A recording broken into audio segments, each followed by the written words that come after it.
Hi all, and welcome to this week's edition, to this month's edition, I should say, of the Butterfly Princess Show Book Club. This month, for the month of March, I am discussing The Brewer's Tale by Karen Brooks.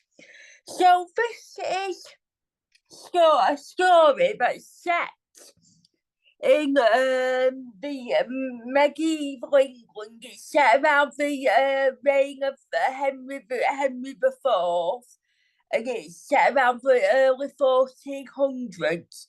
And the main protagonist in the book is a young woman called Annika Sheldrake, who is the daughter of a merchant. One day, the story starts off as where they're preparing for her father to return home from a voyage. But unfortunately, he doesn't return home. His ship, the Catalina, has been reported missing at sea, so he's presumed dead. And so it's up to a character called Master Major to inform Annika of her father is missing, and to inform her as well that their father, Annika's father, had an arrangement with Lord Rainford. So everything they own, the house, the businesses, they is owned by Lord Rainford, and now because the father is presumed dead, that all that they own sort of passes back to Lord Rainford. So basically, the family have nothing. And Annika goes from being the daughter of a merchant to having very high perspectives in life. She can marry, whoever she wants.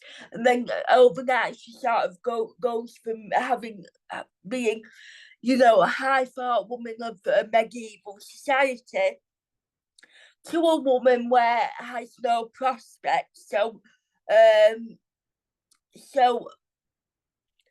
she has to find a way to support her family. The other servants of Harcroft House, which is where the book's set, the first part of the book, and her two younger twin siblings called Coral and Betty. Now, she is given a proposal by a very evil cousin of hers called Hiskayabin. Now, she offers to employ Annika as a housemaid, as a servant to work in her house. But this Hiskayabin isn't very nice to her, so Annika decides to forego that offer and sort of goes to visit Lord Rainford and strikes up a deal with him, and that if she can pay the rent on the home, then she can keep the house for herself and her family, and the servants we can stay all together. And that is where she decides to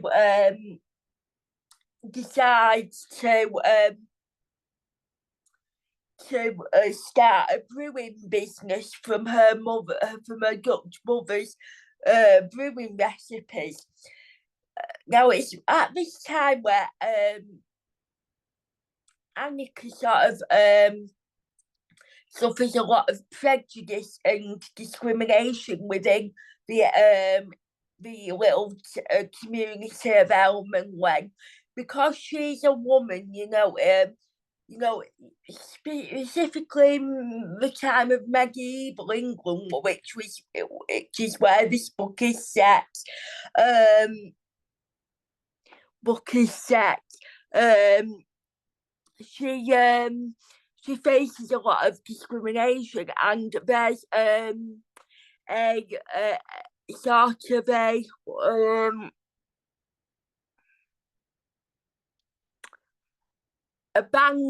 house of monks called the St. Jude's, who make their own ale, very watered down. They're obviously male monks and everything, and they're cutting corners, obviously.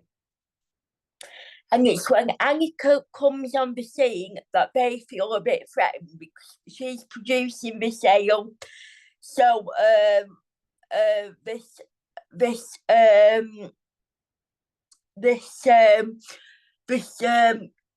abbot, this main abbot, Abbot Hubbard, is under strict rules by Captain Stoyan, who sort of champions Annika to like make this ale and make huge success of it. He offers her, he introduces her to hops in order to add up flavour, and with this hop she could like distribute it all over the world and make big success of it. But the monks of St. Jude's constantly threaten Annika and her lifestyle. They offer to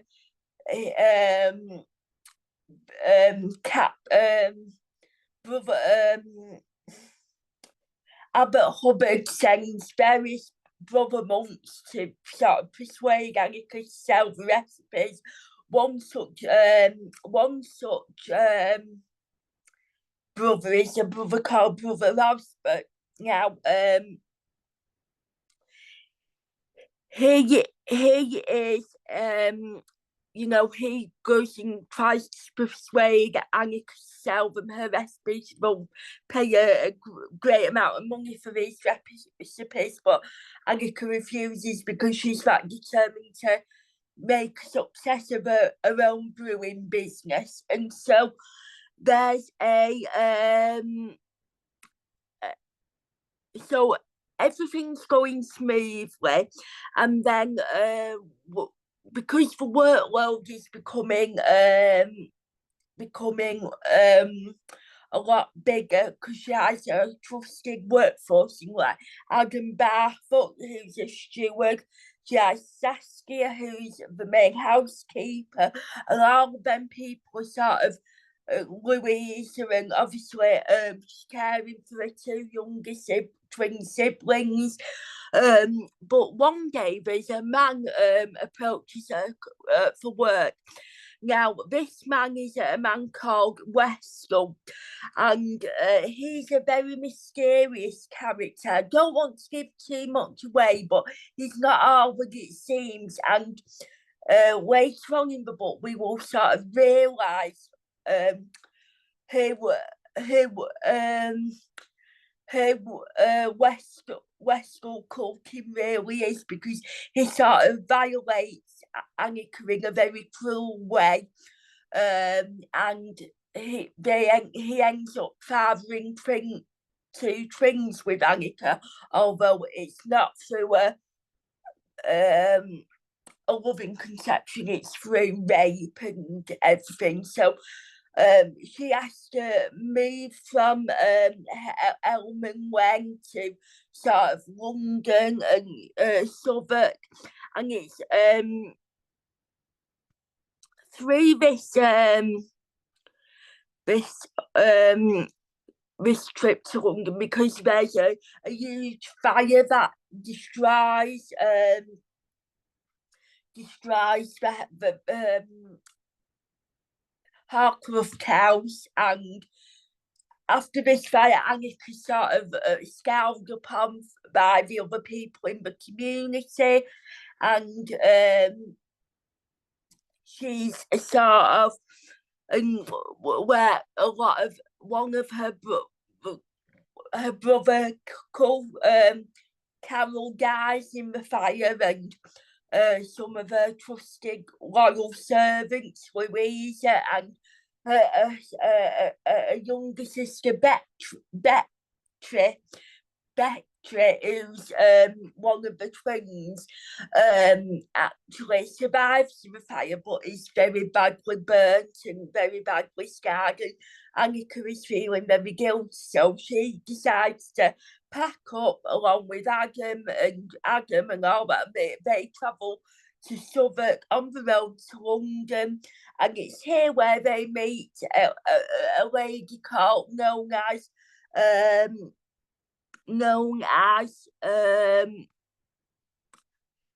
the sorry, 1 minute.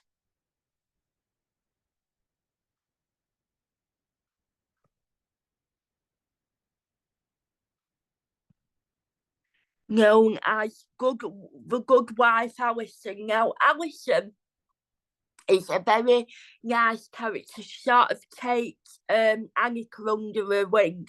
She is the owner of a bathhouse called the Swan, where, among other things, this is also a brothel. But she's very kind to Annika. She sort of supports her, and she will offer her a partnership of between herself and Annika, to get her brewing business back on track. And it's on this journey that they also suffer a lot of prejudice. There is a character who we meet later on in the book where they're settling into the Swan, who's like, and this character called Master Think, who's always checking up on the ale conners and that everything's going on in an orderly fashion. And he doesn't like Annika, and he takes an instant dislike to her because he thinks that when she first came to Southwark, she was heavily pregnant, and he doesn't believe that she's a widow because she's under this false name of Anna de Wing, because she wants to separate herself from Annika, a previous wife, and she also wants to separate herself from there's a character in the book called Sir Leander Rainford. Now, he is the son of Lord Rainford, who Annika's made this arrangement with. But now,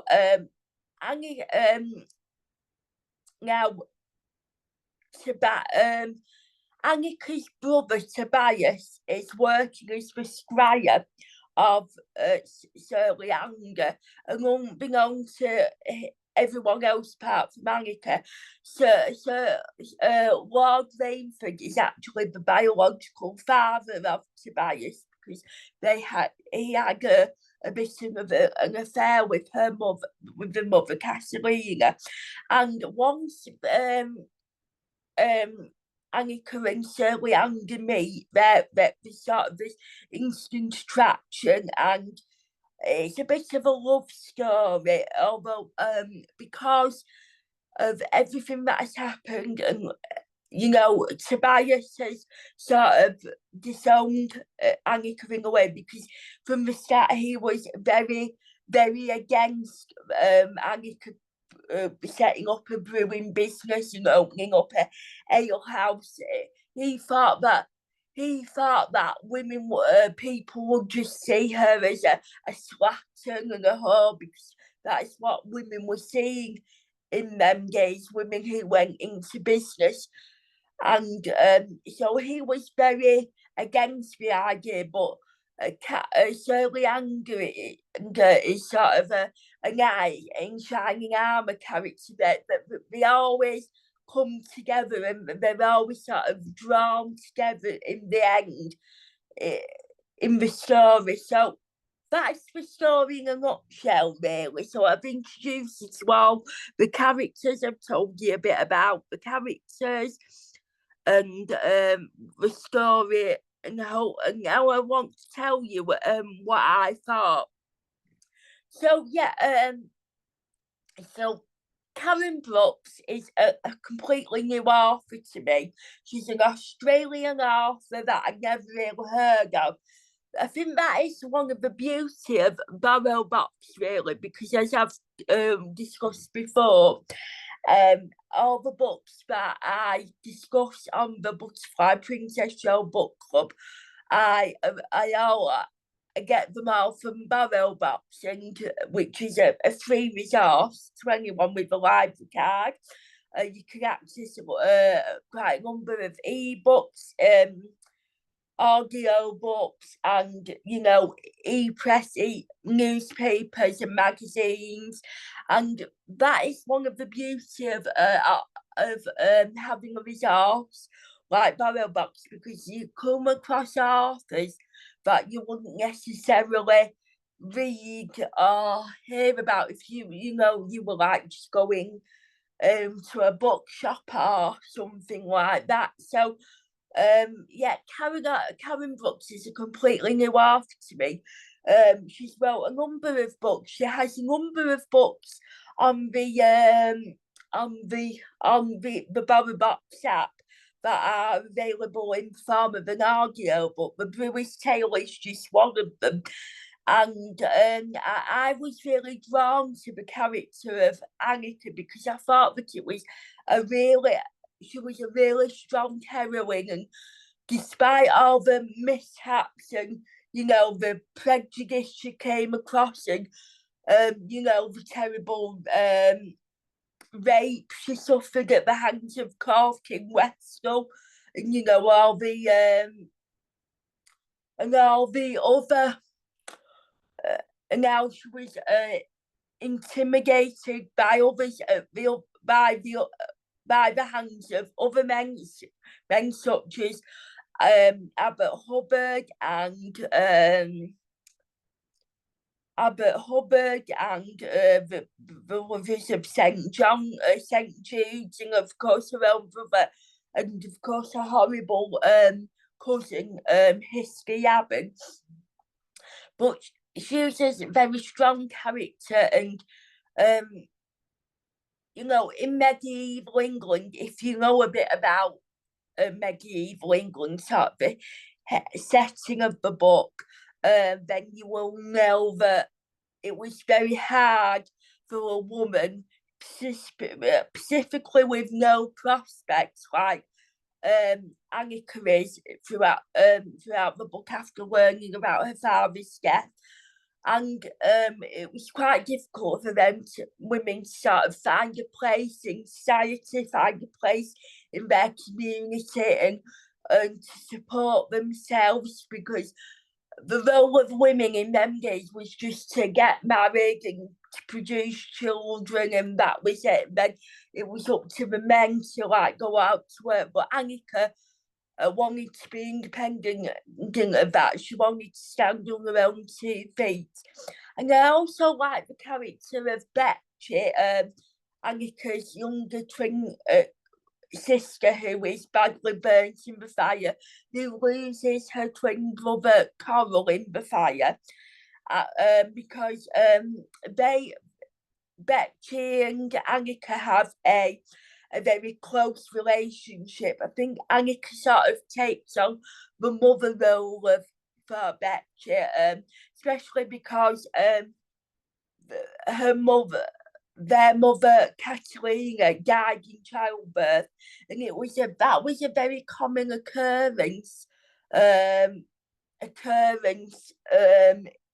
the medieval world for women to die either within childbirth or shortly after childbirth because of risk of infection, and I think Betty and Annika have a very close, loving relationship. They have a very close bond, and she's when Betty is burnt in fire, Annika is even more protective of Betty, because she doesn't want to be scowled upon or treated like a freak because of a because of a disfigurement, and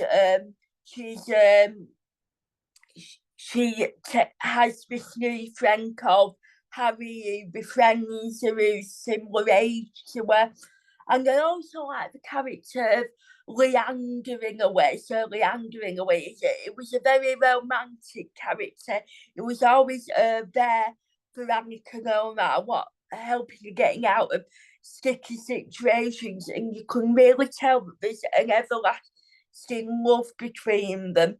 And I also liked all the supportive characters like Adam Barfoot and the other servants, and the character of a good wife, Alison, because how she was able to take Annika under her wing and see and was able to see something in Annika that other members of society couldn't. So it was a really good read.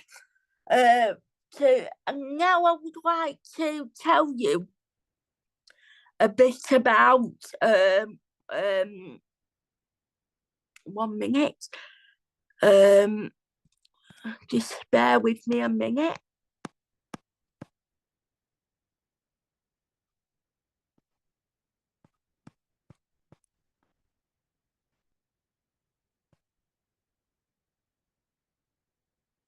Oh.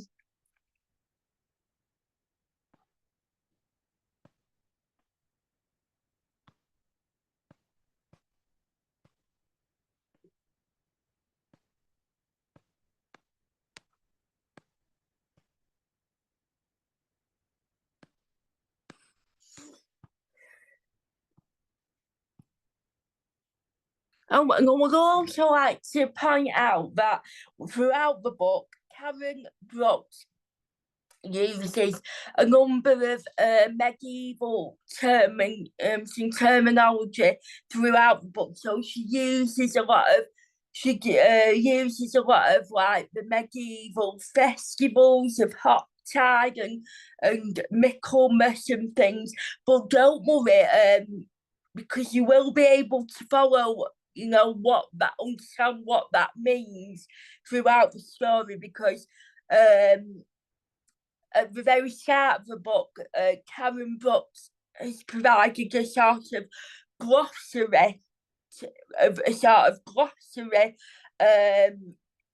glossary, sort of tell you what each of those medieval terms mean, so you'll be able to follow it with ease. So in medieval, I'd like to tell you now a bit about the drinking choices of the medieval times and why brewing beer became quite popular. So, choices and knowledge and understanding of health was very different to what we now know of. The water wasn't really safe to drink because of, it could cause like cholera and other diseases. So a lot of people drank beer, a lot of beer,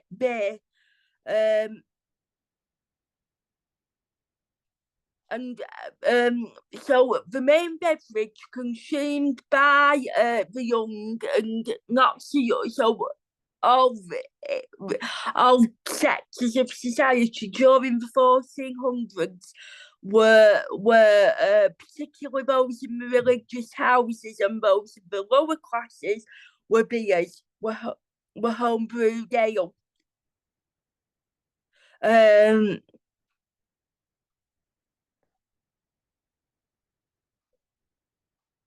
And they drank a lot of beer. On average, they drank between 1.5 and 5 litres of ale a day. So as you can imagine, people were quite tipsy during a lot of the times.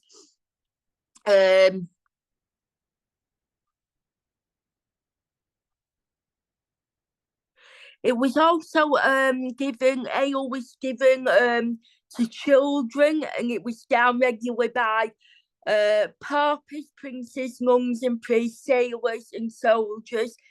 So, like I said,